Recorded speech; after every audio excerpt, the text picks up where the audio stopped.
O Mundo na Guaíba. Apresentação Jurandir Soares. Boa noite. Estamos começando a reapresentação do programa O Mundo na Guaíba, 20 de julho de 2025. Este programa tem o apoio de Cindy Lojas Porto Alegre, Padaria e Confeitaria Roma e BioPlus, que produz o Biol 2000. Associe-se ao Cindy Lojas Poa e contrate agora seu certificado digital com desconto. Acesse em certificado.conectarhub.com.br e aproveita.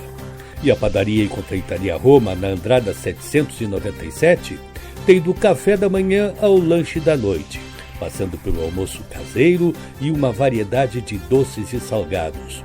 Tudo com melhor sabor, qualidade e esmero no preparo.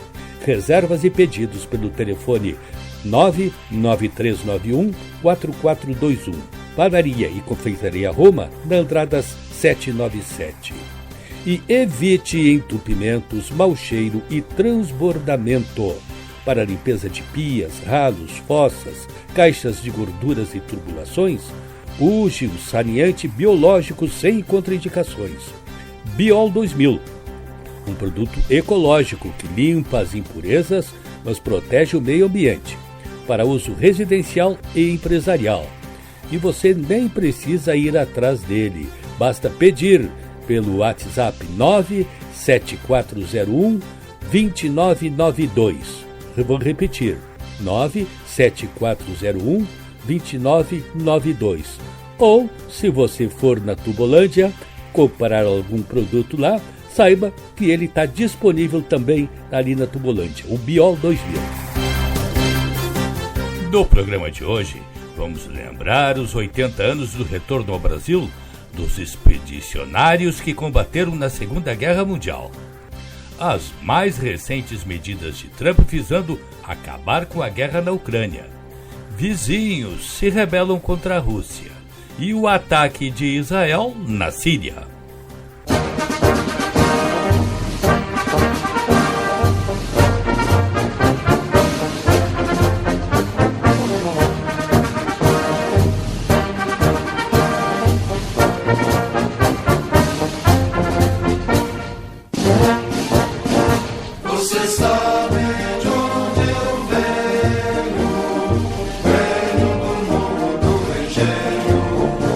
Nesta sexta-feira, dia 18 de julho, completaram-se 80 anos do retorno dos pracinhas brasileiros que foram lutar na Europa na Segunda Guerra Mundial. Um acontecimento marcante porque esses pracinhas brasileiros tiveram um desempenho extraordinário, participando da guerra e ajudando as forças aliadas a se tornarem vencedoras.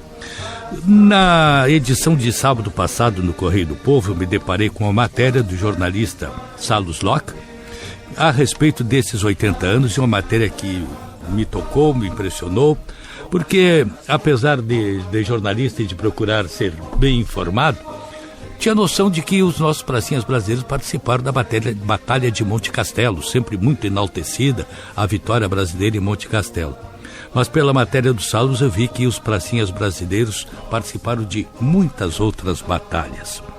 Inclusive, até mais um parênteses para citar, nós tivemos na segunda-feira, então um pouquinho antes dessas comemorações, a morte do capitão Elmo Diniz, né? Um gaúcho que esteve lá participando, que esteve batalhando, e que casualmente poucos dias atrás, numa palestra na Unimed, eu estava lá presente, e ele pediu a palavra, né, do alto dos seus 103 anos, fez uma manifestação, inclusive condenando guerra, aquela questão toda, com uma lucidez, com uma desenvoltura maravilhosa. Mas nessa segunda-feira ele veio a falecer. Mas Está aqui conosco, para nossa satisfação, o Salus Locke, para nós conversarmos um pouco a respeito desta parte tão importante da nossa história. Meu caro Salus, bom dia, prazer em tê-lo aqui com a gente. Bom dia, Jurandir, bom dia aos teus ouvintes. É uma satisfação estarmos de novo aqui, prestando de fato contas a essa parte importante da história do Brasil, que muitas vezes não é reconhecida, sequer lembrada, Jurandir. Nós estamos falando de 18 de julho de 1945, onde celebramos os 80 anos do retorno da Força Expedicionária Brasileira, que enviou 25.344 homens e mulheres. 25.344, um contingente significativo. Sendo 73 mulheres, enfermeiras. Pela primeira vez as mulheres participaram do Exército. Elas foram para lá, inclusive nós enviamos os homens todos de navio em 5 escalões, de mais ou menos 5.000 cada um. As mulheres foram de avião, com alguns médicos também, e elas auxiliaram a participação brasileira nessa parte da saúde e dos cuidados. Desses 25.373, quantos morreram? Morreram aproximadamente, aí os números destoam, mas o que nós temos de dado oficial da Associação Nacional dos Veteranos da FEB é 457 mortos. Um número pequeno, muito pequeno se tu comparar o que foi a mortandade da guerra, né? Isso, mas aí nós temos que considerar. Eu gostaria então vamos voltar um pouquinho. A gente está falando, a nossa exposição marca os 80 anos do heroísmo brasileiro. Exatamente na data do retorno, do primeiro escalão, com cerca de 5.000 brasileiros que voltaram da Itália depois de terem participado da guerra lá. Isso se deu, portanto, 18 de julho de 45. Só que como é que o Brasil entrou nessa guerra? A Segunda Guerra Mundial ela iniciou em 1º de setembro de 39. Hitler invade a Polônia, a Inglaterra e a França declaram guerra à Alemanha no dia 3 de setembro e neste momento o Brasil se declara neutro. Essa neutralidade ela perseguiu até 42, ela consistiu, até porque, vamos observar, o Brasil fazia negócios interessantes com a própria Alemanha. Né? O Brasil balançou ali, né? Balançou para lá, para cá, mas aí os Estados Unidos, com um poder de força grande, América, enfim, Companhia Siderúrgica Nacional e outros elementos. Foi um fator importante nisso aí. Surgiram no meio do caminho, o Getúlio muito pragmático, né? Considerou, no governo dele tinha gente mais para lá do que para cá, mas no fim a gente acabou escolhendo o lado certo, o lado da democracia contra o nazifascismo. Em 42, depois de um torpedeamento que afundou 33 embarcações brasileiras, desde fevereiro de 42 em diante, ali até junho, quase 1.000 civis perderam as vidas em razão desses torpedeamentos. Embarcações comerciais. E aí a pressão cresceu. Então, o Brasil definitivamente, em agosto de 42, declara guerra à Alemanha e à Itália. Em agosto, levou um ano para que a FEB fosse constituída de fato. Em agosto de 43 nasce a FEB sob o comando de um gaúcho. À época general, depois Marechal Mascarenhas de Moraes, natural de São Gabriel. Estamos em 43. A terra dos marechais. A terra dos marechais. E aí o que acontece? Demora um ano ainda. Só no fim de junho, início de julho é que o Brasil manda tropas, daí o primeiro escalão, para a Itália. Chega em Nápoles, depois vai para o norte, que o nosso cenário de guerra foi nas montanhas dos Apeninos, ali mais ao norte da Itália, a linha gótica alemã, a gente tinha essa atribuição. Ou seja, a gente declara a guerra em 42, constitua a FEB 43 e chega na Itália em julho de 44. A guerra acabou em maio de 45, a gente chegou no finzinho. E por que a gente chegou lá? Porque tinha essa aliança com os Estados Unidos, mas também porque os norte-americanos, em 6 de junho de 44, já tinham, né, os americanos e os aliados, Grã-Bretanha, enfim.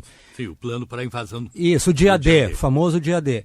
Eles se deram bem, conseguiram avançar, e eles decidiram também avançar pelo sul da França.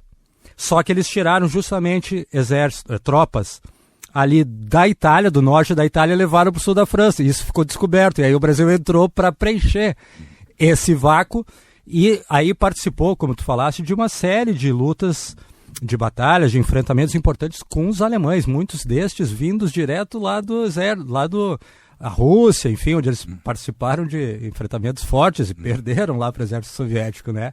Então a gente se defrontou com esse pessoal a partir de 5 de agosto de 44, o primeiro escalão da FEB, portanto, passou a integrar o 5º Exército Norte-Americano, comandado pelo general Mark Clark.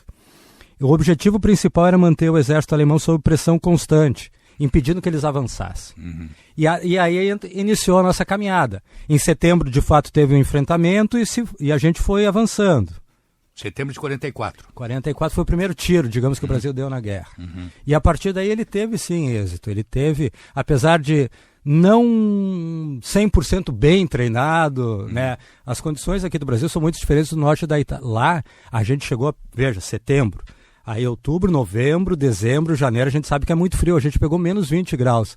Os nossos soldados, eles não estavam prontos para isso, né? Equipados e sequer acostumados com isso, diferente dos próprios norte-americanos. Então foi toda uma questão de adaptação. Importante frisar, a nossa doutrina antes da Segunda Guerra era a doutrina francesa. Porque foi o exército francês que nos treinou. Depois da Primeira Guerra Mundial, ali na década de 20, a gente tinha a doutrina francesa, a gente teve que mudar para a doutrina norte-americana, porque estávamos junto com o 5º Exército norte-americano. Ou seja, era uma mudança que a gente não estava acostumado. A Primeira Guerra, da onde a gente absorveu a doutrina francesa, foi uma guerra estática, de trincheiras, tiro lá, tiro cá. A Segunda Guerra exigia que tu soubesse entender mapas. Também por isso, analfabetos eles tentavam deixar de fora, porque o Exército ele tentou selecionar os melhores, a princípio. A gente já estava pensando em levar 100 mil homens, conseguiu levantar 25 mil, não é? Mas que já foi um número significativo. Já foi. Nós tínhamos, à época, nós estamos falando de 40 e pouquinho, né? O Brasil tinha cerca de 44 milhões de habitantes nesse momento, certo? 2 milhões e 200, mais ou menos, estavam na idade de ir para a guerra, que era dos 18 aos 25, 26 que eles tinham selecionado. Desses 2 milhões e 200, a gente conseguiu ficar com 80 mil pelos critérios de seleção. Muita gente não conseguiu ir por questão odontológica, por questão de saúde, por analfabetismo mesmo. Ou seja, desses 80 mil, a gente pegou 25 mil no total. E destes aqui, já que estamos falando também majoritariamente para uma plateia gaúcha, um público gaúcho, 1.880 partiram do Rio Grande do Sul para a guerra. Destes, 20 faleceram, cerca de 20. Esses são dados da Associação Nacional dos Veteranos da FEB. Muito bem, nós estamos conversando com o jornalista Salus Locke a respeito dos 80 anos do retorno dos pracinhas brasileiros que combateram na Segunda Guerra Mundial. Nós vamos ao intervalo, voltamos em seguida. Estamos apresentando O Mundo na Guaíba.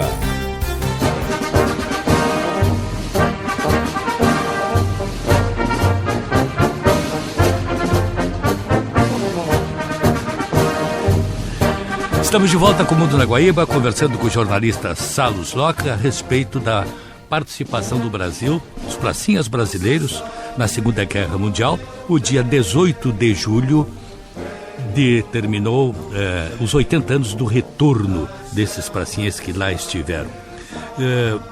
Nós falamos a respeito do contingente brasileiro e do número pequeno de mortos, porque a gente vendo imagens da guerra, especialmente a invasão da Normandia, aqueles contingentes que iam naquelas embarcações que vinham dos navios e que davam na praia, quando eles começavam a descer ali, eram metralhados e morria gente adoidado, né? O do Brasil foi diferente, por quê? Porque nós fomos fazer outras batalhas em outros cenários, né? Que foram cenários montanhosos, praticamente, né? Lá no norte da Itália. Exato, era a Montanha dos Apeninos, não é? E ela determinou um tipo de batalha um pouco diferente, com menos interação. Claro que teve óbitos, nós estamos falando de 457, mas né, não foi a dimensão. Imagina-se o leste europeu, imagina a Rússia. A Rússia, só o país, né, a União Soviética, ela perdeu cerca de 20 milhões de pessoas. Que loucura, né? Numa guerra, né? Foi o país que mais teve mortos. E nós estamos falando da guerra em si, sem falar do Holocausto, que foram 6 milhões de judeus exterminados por outro motivo. Né? Agora, a gente falou, e eu falei no início, que temos assim uma memória mais marcante com relação à vitória dos pracinhas brasileiros em Monte Castelo. Mas, tu te referiste aqui no teu artigo, inclusive no Correio do Povo, foram várias outras batalhas, né? Isso. Em setembro, o Brasil já começou, como a gente falou, iniciou a guerra, iniciou a luta, né, lá na Itália. Veja, vitórias iniciais em Massarossa, Camaiore e Monte Prano. Foram as 3 primeiras vitórias do Brasil no contexto da guerra. Depois a gente avançou. Após a conquista do maciço de Prano, as tropas brasileiras elas foram transferidas para o Vale do Rio Serchio. E aí seguiu-se, até chegar ao Monte Castelo. Só que tu sabias que o Monte Castelo foi na 4ª tentativa que a gente conseguiu tomar. A gente tentou... Por quê? Porque a gente estava embaixo, os alemães estavam em cima. Sim, estavam em condições favoráveis, né? Era uma logística um pouco mais complicada, certo? Aí a gente contou sim com a inteligência do nosso exército, mas também com o apoio da Força Aérea Brasileira. Que bombardeou os alemães que estavam lá em cima. Que foi por cima e facilitou a chegada. Mas isso a gente tentou, outubro, novembro, dezembro, a gente conseguiu o Monte Castelo em fevereiro de 45. E dali continuou avançando. Depois teve Montese, uma batalha bastante importante, com perdas importantes também para o Brasil, até que acabou o nosso cenário de guerra em 2 de maio de 45. Nesse meio tempo, a gente em Fornovo, bem no finzinho da nossa participação, a gente conseguiu capturar mais de 15 mil alemães. Olha que interessante, Fizemos prisioneiros. Fizemos prisioneiros. Inclusive, o livro Memórias, do capitão Mascarenhas de Moraes, ele traz dados interessantes.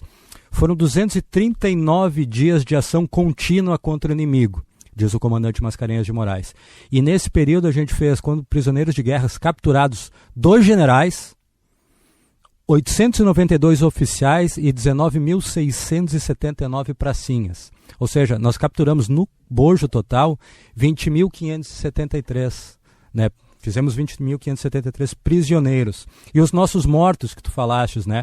O Mascarenhas relata que foram 13 oficiais mortos, 430 praças, 8 oficiais da FEB e depois outros 6, que fecham 457. Feridos e acidentados, a gente teve 1.577 feridos em combate e acidentados, né? 1.145. Nós também fomos feitos prisioneiros, mas um número bastante inferior. Foram apenas 35, 1 oficial e 34 praças. Então esses são os números gerais que o Mascarenhas de Moraes traz. E desses ataques aéreos que foram feitos nos aviões da FEB, tem o número de mortos ali que tivemos? Que a gente provocou ou que... De brasileiros que morreram? Da FAB foram 8. 8. Isso. Ao longo, não apenas nesse caso isolado, né? Ao longo de todos os combates. Né? A gente fez mais de 400 interações via FAB, que também foi importante, né? E isso tudo, Jurandir, a gente traz para a nossa exposição com elementos, com números, mas também a exposição dos 80 anos do retorno da FEB, sem dúvida, é para dignificar a participação brasileira. Exposição, explica para nós o que será essa exposição, onde será realizada e tudo mais. Ela foi aberta ontem à tarde. Nessa sexta-feira, dia 18, o dia que foi o retorno. No Museu do Comando Militar do Sul, Rua dos Andradas, 630. Ela traz, portanto... O enfoque dela é fundamentalmente o retorno, mas a gente traz essas informações que estamos compartilhando aqui, mas ela traz o retorno sob a perspectiva da imprensa, como é que a imprensa cobriu aquilo.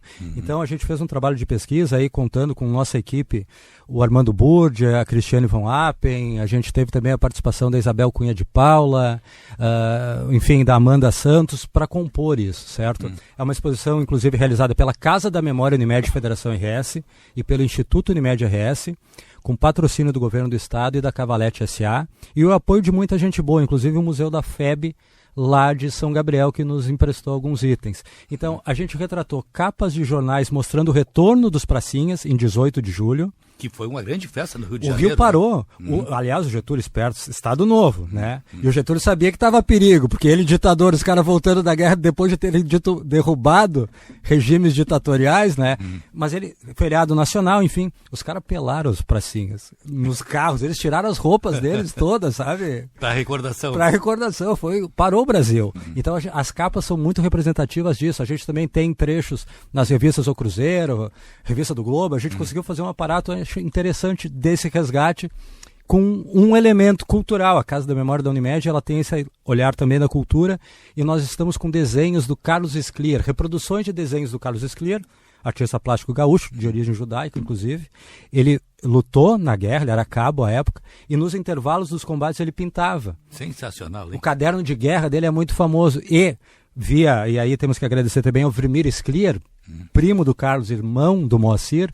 Ele nos emprestou o caderno de guerra e a gente, a partir dele, fez reproduções dos desenhos do Carlos Scliar, retratando o contexto de guerra, mas não a matança, mas o dia a dia do soldado com um elemento extra. O dia a dia do italiano também que morava lá, porque esse pessoal, eles estavam ferrados, com o perdão da palavra, eles estavam no contexto de guerra, fome e tudo.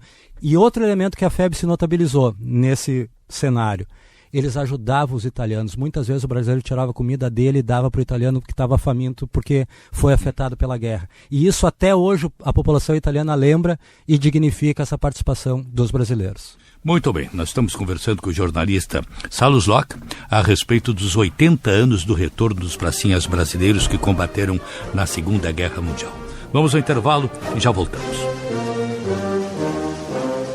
Nós somos a pátria quando fiéis soldados, por ela amados, nas cores de nossa farda, rebrilha a glória, cuja vitória em nosso valor se encerra, toda a esperança que o povo alcança.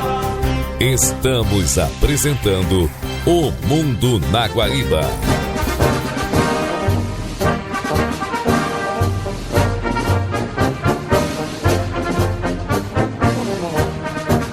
Estamos de volta com o Mundo na Guaíba, conversando com o jornalista Salus Locke a respeito dos 80 anos do retorno dos pracinhas brasileiros que combateram na Segunda Guerra Mundial, o que se deu nesta sexta-feira, dia 18 de julho.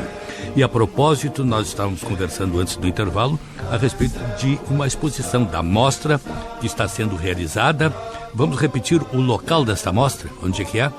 É o Museu do Comando Militar do Sul, Museu Militar do Comando Militar do Sul. Aqui na Andradas. Andradas 630, ele funciona de terças a domingos, entrada franca. Aliás, o museu é belíssimo, eles têm a memória do Exército Brasileiro está muito presente ali. E a gente, gentilmente cedido pelo Comando Militar, ocupou um espaço para retratar a partir de painéis esta nossa exposição. Tá, e qual é o horário? A gente abre a visitação é das 10 às 5 da tarde, se eu não estou enganando. Aí tem lá no site, mas é das 10 às 5 a partir caráter de normal. terça-feira, sábado e domingo também. Isso.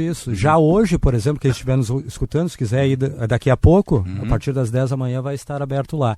Com um detalhe, a programação preceitua, e a gente vai realizar lá na Casa da Memória Unimed, Rua Santa Terezinha 263, uma mesa redonda, uma roda de conversa, enfim, com especialistas da FEB, com estudiosos que há anos se dedicam à FEB. Então, dia 2 de agosto, é um sábado, 9h30 da manhã lá na Casa da Memória. A gente tem convidados inclusive de outros estados, esperamos que eles consigam participar.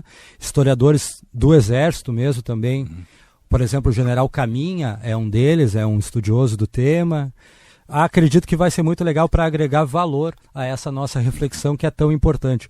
Com um detalhe, Jurandir, nós lutamos do lado certo da história contra o nazifascismo. Sim. O Hitler tinha como preceito a eugenia, raça pura, os alemães lá em cima. A gente entregou para a guerra todos os perfis populacionais, especialmente os mais pobres.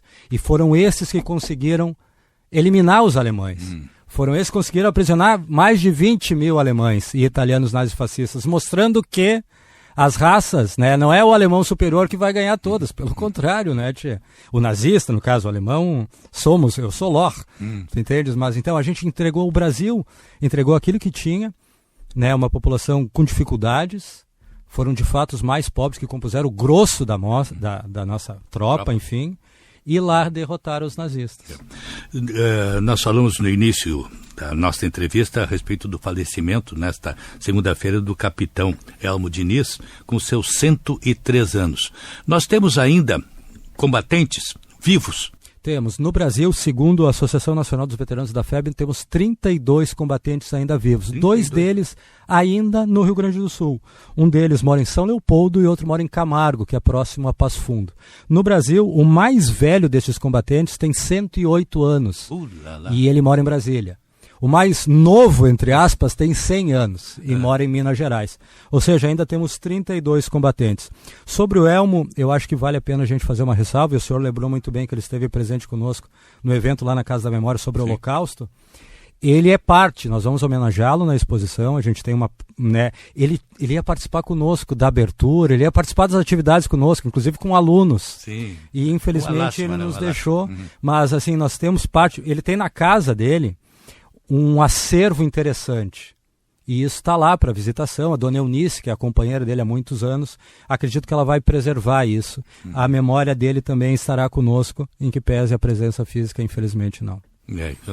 Realmente uma lástima, né? Porque me chamou a atenção, né? A desenvoltura dele naquela palestra lá, quando ele participou.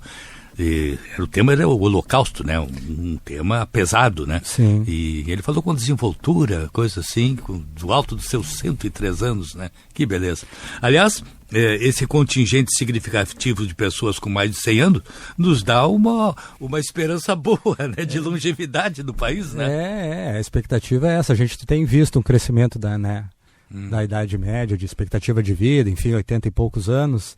Mas os acima de 100 ainda estão fora da curva. A gente vai chegar lá, esperamos. Mas assim, ó, esse teu entrevistador aqui, que já está do alto dos seus 82, está esperando seguir esse caminho. Não, vai seguir e vai ultrapassar, com certeza. Está muito bem, aliás. Muito bem, então gostaria das tuas considerações finais a respeito deste nosso tema que nós abordamos, os 80 anos do retorno dos pracinhas brasileiros que estiveram na guerra e todos esses outros aspectos relacionados a esse conflito e essas pessoas que lá estiveram combatendo. Eu acho que é fundamental que a gente traga à reflexão esse tipo de tema. Afinal, é a história do nosso país. Muitas vezes a gente gosta de tomar lados A ou B sem conhecer o que de fato aconteceu. Então, um raciocínio crítico, entender, conhecer a história, nos permite que a gente olhe para o contexto atual com mais discernimento e aí se posicione com mais clareza, sem revanchismo, sem extremismo. A gente já conversou algumas vezes aqui e eu acho que esse é o ponto que eu tento trazer como estudioso do Holocausto também. Não é preto no branco, não é maniqueísmo, não é A contra B. A gente tem que olhar para aquilo que nos faz crescer enquanto humanidade. E a participação do Brasil, veja, aquilo que falávamos, eles lutaram, enfrentaram os nazistas, mas também eles olharam com carinho para o italiano, população italiana que estava sofrendo lá.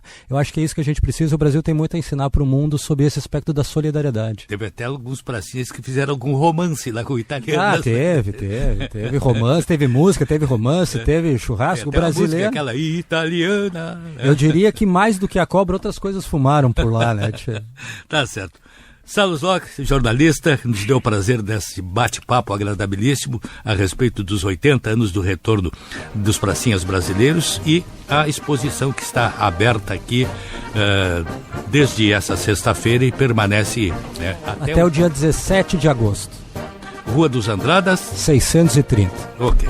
Muito obrigado, Salus Locke. Um grande abraço. Vamos ao intervalo e já voltamos. Você sabe de onde eu venho do mundo do engenho, das selvas dos cafezais, da boa terra do coco, da choupana onde um é pouco, dois é bom, três é demais.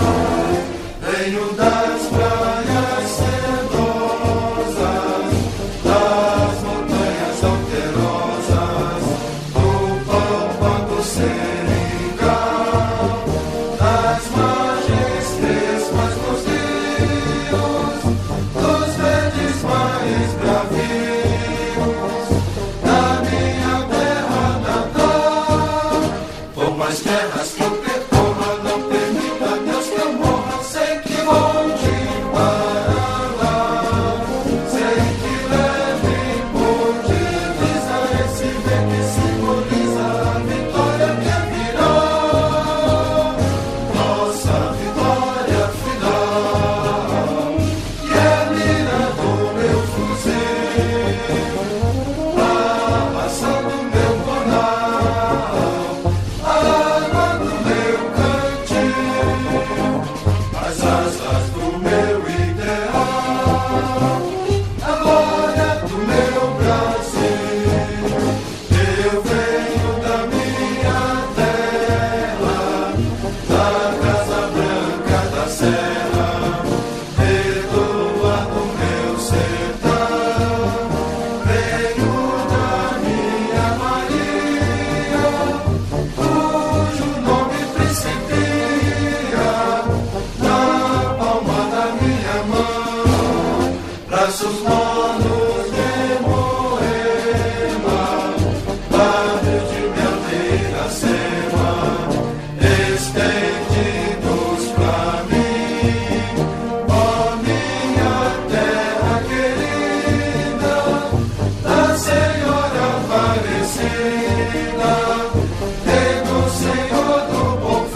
mais terras que eu percorra, não permita Deus que eu morra sem que volte para lá, sem que leve por divisa esse V que simboliza a vitória que virá, nossa vitória final, que é a mira do meu fuzil, a ação do meu bonal, a água do meu cantil, as asas do meu ideal, a glória do meu Brasil.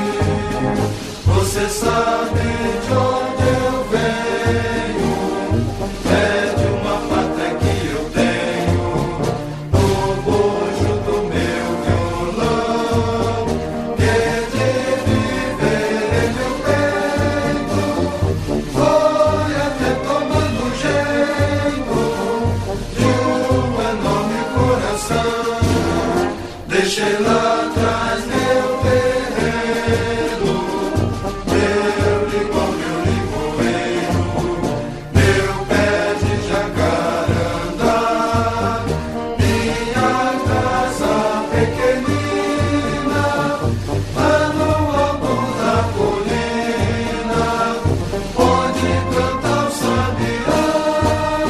Por mais terras que eu percorra, não permita Deus que eu morra sem que volte para lá, sem que leve por divisa esse V que simboliza a vitória que virá, nossa vitória final, que é a mira do meu fuzil, a ação do meu bonal, a água do meu cantil, as asas do meu ideal, a glória do meu Brasil. Venho do além desse monte que ainda azula o horizonte, onde o nosso amor nasceu, no rancho que tinha ao lado um coqueiro que coitado, de saudade já morreu. Venho do verde mais belo, do mais dourado amarelo, do azul mais cheio de luz, cheio de estrelas prateadas que se ajoelham deslumbradas, fazendo o sinal da cruz. Por mais terras que eu percorra, não permita Deus que eu morra sem que volte para lá, sem que leve por divisa esse V que simboliza a vitória que virá, nossa vitória final, que é a mira do meu fuzil, a ação do meu bonal, a água do meu cantil, as asas do meu ideal, a glória do meu Brasil.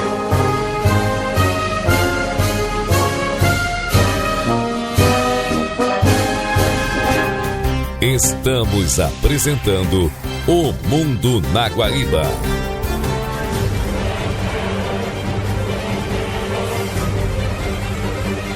Custou, mas o presidente Donald Trump se deu conta de que Vladimir Putin não quer saber do fim da guerra na Ucrânia.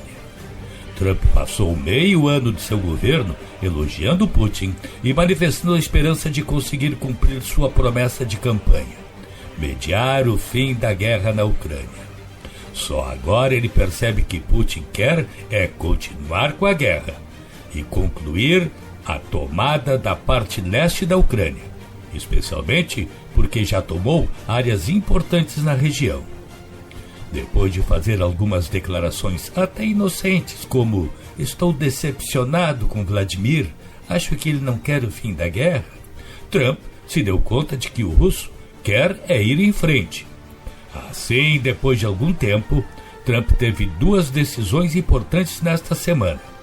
mandar armas para a Ucrânia e reforçar as relações com a OTAN, que estavam meio abaladas. Trump recebeu nesta segunda-feira em Washington o secretário-geral da OTAN, Mark Rutte, com o qual ajustou o esquema de envio de armas para a Ucrânia, além de anunciar a imposição de tarifas de 100% à Ucrânia. As taxas passarão a valer se a guerra continuar após 50 dias. Trump anunciou a construção e envio pelos Estados Unidos de armas específicas para a Ucrânia, como os sistemas antimísseis Patriot, de que Kiev tanto necessita. Aliás, ao receber Rutte, Trump deixou claro sua rearticulação e reaproximação com a Aliança Atlântica. Isso acontece, essa informação sobre essa possibilidade de um incentivo dos Estados Unidos ao ataque ucraniano depois da conversa que Donald Trump teve com o secretário-geral da OTAN, Mark Rutte, e depois da coletiva de imprensa na qual Donald Trump se comprometeu a enviar mais armamentos para a Ucrânia ou enviar armamentos para que os países europeus substituam aqueles armamentos que eles enviaram para a Ucrânia. Isso inclui os sistemas de defesa aérea Patriots, que são aquelas baterias que permitem aos ucranianos interceptar mísseis russos, mísseis potentes. E o presidente Donald Trump também falou sobre a imposição de tarifas severas que poderiam chegar a 100%, tanto sobre a Rússia quanto sobre parceiros da Rússia que compram energia. Este esforço norte-americano vem se somar ao que for anunciado pela Alemanha de não só enviar mísseis para a Ucrânia, mas passar a produzir esse tipo de armamentos junto com os ucranianos. E o principal é que todos os armamentos poderão ser utilizados não só para defesa, mas para ataque dentro do território russo. Ou seja, Trump finalmente se dá conta das intenções de Putin e se associa aos europeus no fornecimento de armas para a Ucrânia reagir. Trump anunciou também o que chamou de sanções secundárias, ou seja, as que serão aplicadas contra os países que compram produtos da Rússia. Essas sanções poderiam chegar a 500%. O detalhe é que o principal comprador dos produtos russos é a China. E aí é de se perguntar, Trump irá comprar outra guerra tarifária com Pequim? Mas outra mudança de Trump diz respeito a um componente relativamente novo, mas que já está sendo usado em tudo que é guerra e que os Estados Unidos pouco produziam: drones. Os pequenos objetos voadores que estão sendo usados à exaustão no conflito ucraniano, assim como em outros pelas mais diversas partes do mundo, pois agora o governo Trump resolveu se dedicar à produção desses artefatos. Nossos adversários vêm produzindo milhões de drones baratos. Antes de nós, estávamos presos em burocracias. Agora não mais, disse o secretário da Defesa, Pete Hegseth. Não se sabe exatamente que burocracia estaria bloqueando a produção. Parece que os norte-americanos ainda não haviam se dado conta da importância desses revolucionários e baratos artefatos. E este é mais um reforço que a Ucrânia precisa e que passa a receber. De sua parte, a Rússia já decidira há tempo incrementar sua produção de drones. Em 2024 foram produzidos 1,5 milhão dos artefatos. Além disso, Moscou recebe do Irã os chamados drones suicidas. O fato é que esse tipo de armamento passou a ser o mais usado nesta guerra que incrementou-se nos últimos tempos, tanto pelo avanço das forças russas dentro do território ucraniano, como pelos ataques da Ucrânia em solo russo. Ataques esses que têm chegado até Moscou. Porém, a Ucrânia segue sendo alvo de intensos ataques por parte da Rússia. A Rússia segue atacando a Ucrânia intensamente. A cidade de Sumy foi uma das mais atingidas. O chefe da Agência de Energia Atômica da ONU, o argentino Rafael Grossi, denunciou ataques próximos à usina nuclear de Zaporíjia. Os inspetores ouviram explosões e encontraram cápsulas de bala perto de 2 reatores. Rafael Grossi não identificou os agressores. Em Moscou, o porta-voz da presidência, Dmitry Peskov, disse que o fornecimento pelo governo norte-americano para a Ucrânia não é novidade. O que muda é que agora a Europa pagará por isso. Mas a constatação é de que a aceleração da guerra é puxada principalmente pelos ataques aéreos com drones e mísseis. Ou seja, a guerra se incrementa e o espaço para negociação diminui. Até porque os posicionamentos dos litigantes são bem opostos.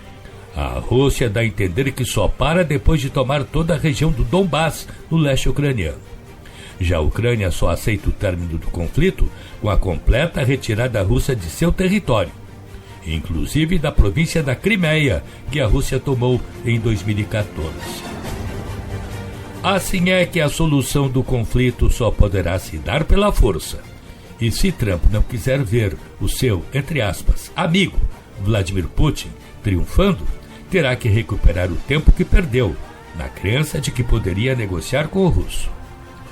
Fica a evidência de que a guerra vai se incrementar, porém, oferecendo uma nova perspectiva para a Ucrânia, que já estava sendo derrotada.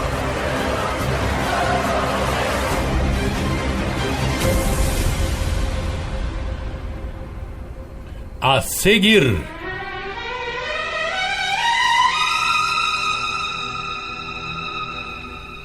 vizinhos estão se rebelando contra a Rússia.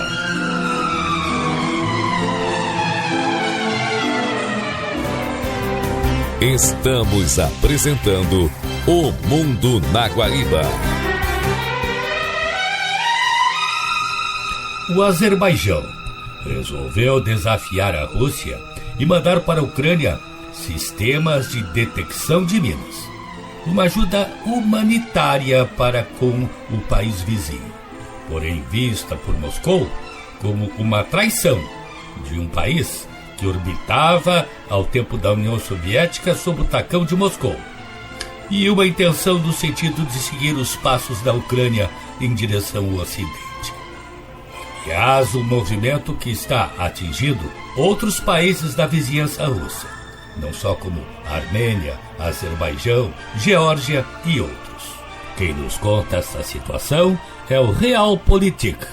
Hoje, a notícia mais impactante vem diretamente do Azerbaijão. O governo do Azerbaijão começou a enviar equipamentos de desminagem para a Ucrânia, com o objetivo declarado de uso civil. No entanto, a Rússia imediatamente interpretou essa ação como uma traição direta e está agora escalando o tom rumo a uma possível confrontação militar aberta. Aquilo que parecia ser um gesto puramente humanitário acabou provocando uma onda de ameaças por parte de Moscou. Agências estatais russas passaram a negar abertamente a legitimidade do Estado Azerbaijão, enquanto o exército russo movimenta tropas em direção à fronteira com o objetivo de se preparar para uma possível guerra em 2 frontes na região do Cáucaso. Recentemente, o Azerbaijão enviou para a Ucrânia um sistema militar produzido no próprio território azeri. Trata-se da máquina de desminagem conhecida como Vozrodeny-P. Este equipamento foi projetado especificamente para limpar minas terrestres em áreas que já foram libertadas do controle russo, como as regiões de Kherson e Kharkiv. A cooperação entre os 2 países acontece no âmbito de uma iniciativa humanitária de desminagem, e tanto o governo ucraniano quanto o governo do Azerbaijão classificaram essa entrega como parte de uma ação conjunta para a proteção de civis. A mensagem que se transmite por trás disso é clara. Em meio ao aumento das tensões com a Rússia, o governo e a população do Azerbaijão estão demonstrando, de forma cada vez mais evidente, uma inclinação em se alinhar com a Ucrânia. É importante destacar que o auxílio oferecido pelo Azerbaijão não tem como finalidade romper as defesas russas nem facilitar avanços ofensivos das forças ucranianas. O objetivo é limpar os campos minados em cidades e povoados que já foram reconquistados pela Ucrânia. Estima-se que ainda existam cerca de 139 mil quilômetros quadrados de território ucraniano considerados perigosos devido à presença de minas. Essa diferença é crucial, mas para Moscou, esse tipo de nuance não tem qualquer importância. Na visão russa, qualquer apoio à Ucrânia é tratado como um ato direto de hostilidade. Veículos de comunicação vinculados ao Estado russo começaram a comparar o Azerbaijão à Ucrânia, descrevendo ambos como construções artificiais, resultantes do colapso da antiga União Soviética. Esse tipo de narrativa tem como objetivo negar a legitimidade histórica do Azerbaijão enquanto nação independente, reproduzindo exatamente o mesmo discurso ideológico que foi usado pela Rússia para justificar a invasão em larga escala da Ucrânia. Analistas russos próximos ao Kremlin também reacenderam debates antigos sobre as minorias étnicas que vivem no Azerbaijão, com destaque para o povo lesguino. Trata-se de uma campanha de desinformação cada vez mais agressiva, cuja finalidade é questionar a coesão interna do Estado azeri e fomentar tensões dentro do próprio país.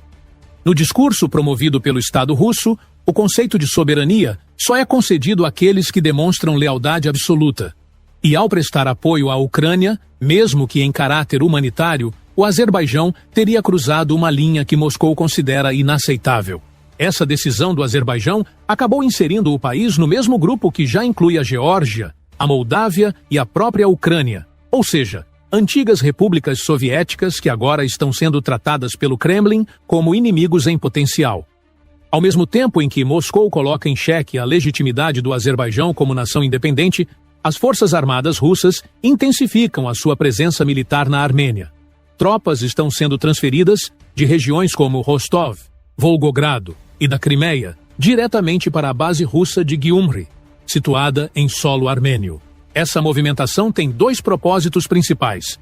O primeiro é pressionar a Armênia a permanecer sob a esfera de influência russa, apesar das recentes declarações do primeiro-ministro armênio, Nikol Pashinyan, que tem demonstrado intenção de sair da aliança militar liderada por Moscou, conhecida como Organização do Tratado de Segurança Coletiva. O segundo objetivo é posicionar as forças russas para um possível ataque coordenado em duas frentes contra o território do Azerbaijão, que é naturalmente protegido por vastas cadeias de montanhas ao norte e ao oeste.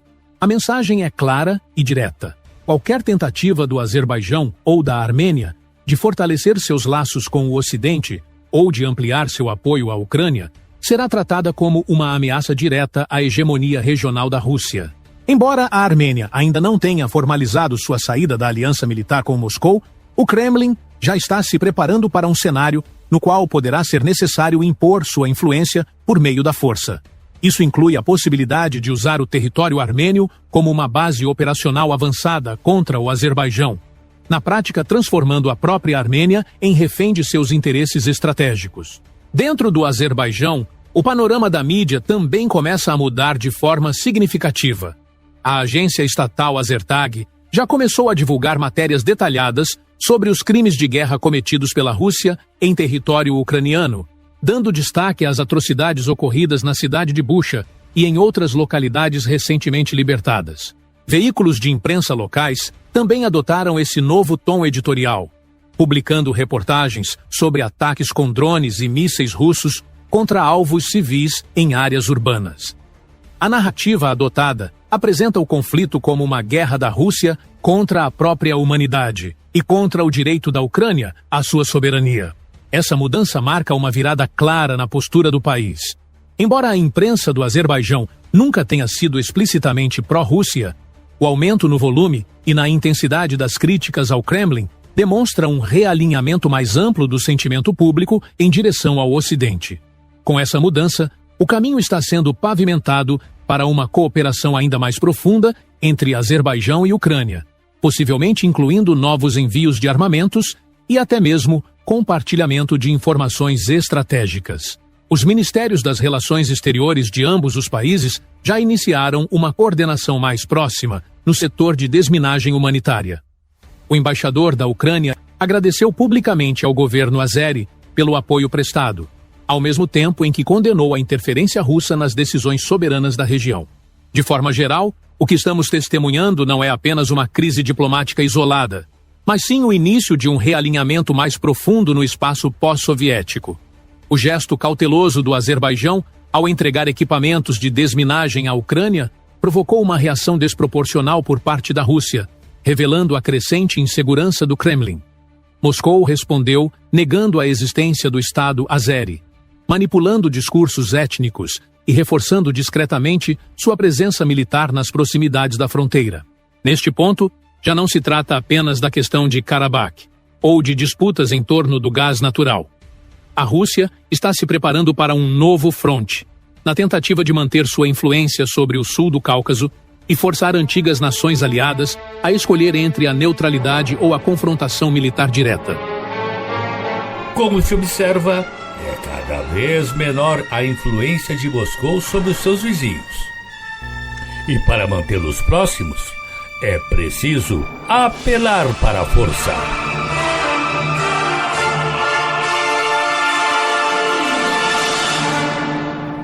A seguir,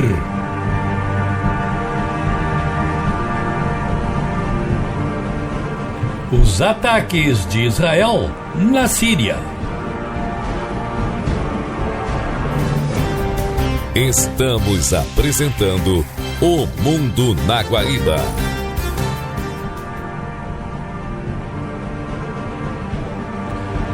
A guerra com o Hamas não terminou. Tampouco o enfrentamento com o Irã teve uma solução final.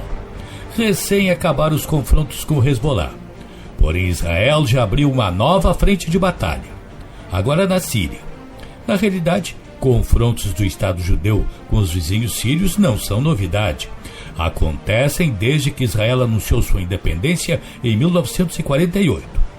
Em 1967, na Guerra dos 6 Dias, Israel tomou da Síria as estratégicas Colinas de Golã, região onde vive uma significativa população drusa. Mas agora, com a derrubada do governo de Bashar al-Assad, esperava-se que a situação entre os dois países iria se aproximar da conciliação. Afinal, desde que tomou o poder em Damasco, o novo líder, Ahmed al-Sharaa, se mostrou procurando ser alinhado com o Ocidente, a ponto de ter um encontro na Arábia Saudita com o presidente Donald Trump. No entanto, a mudança de regime destravou uma confrontação que vinha sendo controlada pelo antigo regime. Confrontação esta entre os drusos e os beduínos. E o que mudou foi a proteção que o regime instalado em Damasco dava aos drusos. Ao tempo de Assad, eles tinham proteção. Com o atual regime, perderam a mesma. E o que é pior, segundo o Observatório Sírio dos Direitos Humanos, as forças do governo tomaram o lado dos beduínos, atacando os drusos. Nos combates das últimas semanas teriam morrido mais de 300 pessoas. E foi justamente esse aspecto que fez Israel mobilizar sua força aérea e seus tanques para sair em defesa dos drusos. Como uma resposta do controle das forças sírias da região dos drusos no sul do país. É bom a gente explicar que os drusos são uma minoria religiosa dentro do Oriente Médio e que também tem grande destaque na sociedade israelense. De acordo com relatos locais, o exército sírio, que é comandado pelo presidente interino Ahmed al-Sharaa, ele então causou uma série de confrontos sectários, matando muitos dessas minorias, o que ocasionou a resposta israelense. O presidente afirma não ter medo da guerra e que o povo sírio já estaria acostumado a sempre responder a ataques como esse, mas prefere não continuar intervindo neste momento, dizendo então que as forças vão se retirar daquela região de Sueida, que fica no sul da Síria, quase na fronteira com Israel, onde estão os drusos. Os israelenses, seja através do premier Benjamin Netanyahu, seja através do ministro da Defesa Israel Katz, afirmam que não vão deixar os drusos para trás e vão ajudá-los, seja dentro dentro do seu próprio país, onde já tem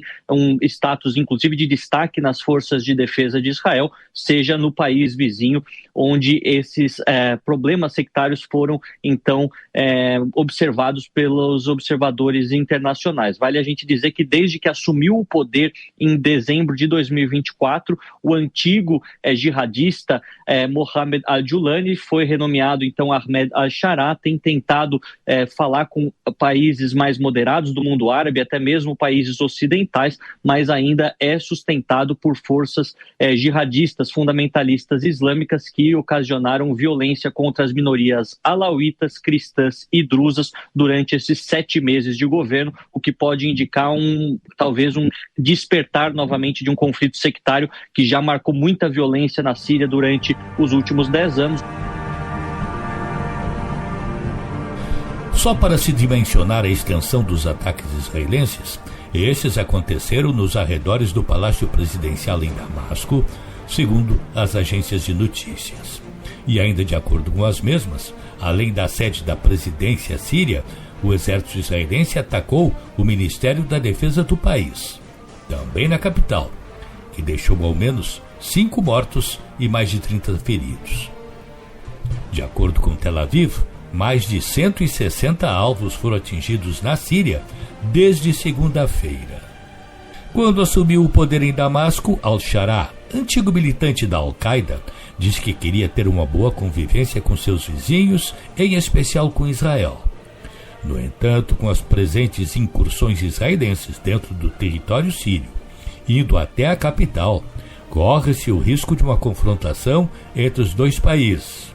Israel, inclusive, já estaria providenciando o deslocamento de tropas da faixa de Gaza para a fronteira com a Síria.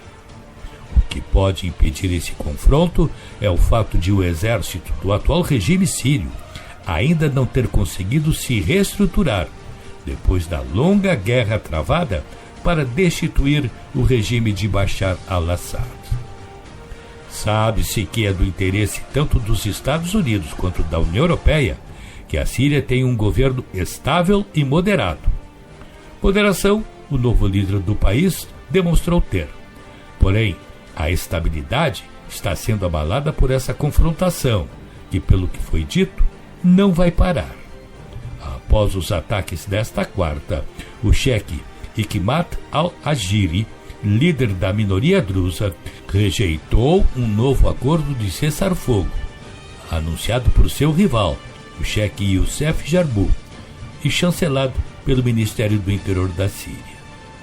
Diante desta situação, é possível que Israel tenha que voltar a agir para dar proteção à população drusa, algo que o governo sírio deveria estar fazendo. Ou seja, é mais um intricado problema do quebra-cabeça que é o Oriente Médio.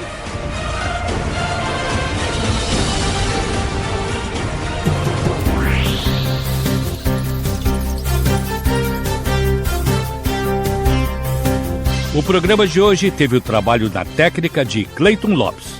Na mesa de áudio, Jefferson Gomes. Coordenação de jornalismo, Rafael Sequim. E direção-geral, Claudinei Girotti. E o programa também teve as seguintes participações. Da ONU News em Nova York, Mônica Grayle para a Rádio Guaíba. Camila Veras Mota, da BBC News Brasil. Silvano Mendes, da Rádio França Internacional, especial para a Rádio Guaíba. Hoje, no mundo militar. Adriana Moisés, da Rádio França Internacional, em especial para a Rádio Guaíba. Thales, do canal Elementar, fala sobre economia, negócios e empreendedorismo. O programa fica disponível no blog jurandirsoares.com.br e no Spotify. O Mundo da Guaíba volta no próximo sábado. Este programa tem o apoio de Cindy Lojas Porto Alegre, Padaria e Confeitaria Roma e BioPlus, que produz o Biol 2000.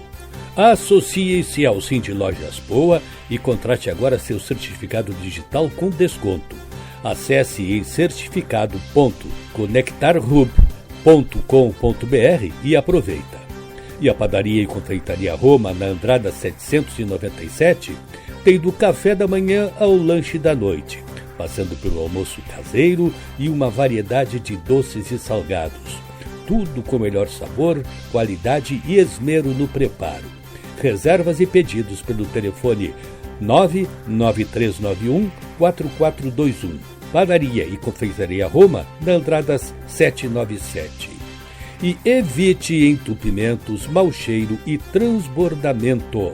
Para limpeza de pias, ralos, fossas, caixas de gorduras e tubulações, use um saneante biológico sem contraindicações. Biol 2000. Um produto ecológico que limpa as impurezas, mas protege o meio ambiente, para uso residencial e empresarial. E você nem precisa ir atrás dele, basta pedir pelo WhatsApp 97401-2992. Eu vou repetir, 97401-2992. Ou, se você for na Tubolândia, comprar algum produto lá, saiba que ele está disponível também ali na Tubolândia, o Biol 2000. Um bom fim de semana para todos. Você ouviu O Mundo na Guaíba. A apresentação: Jurandir Soares.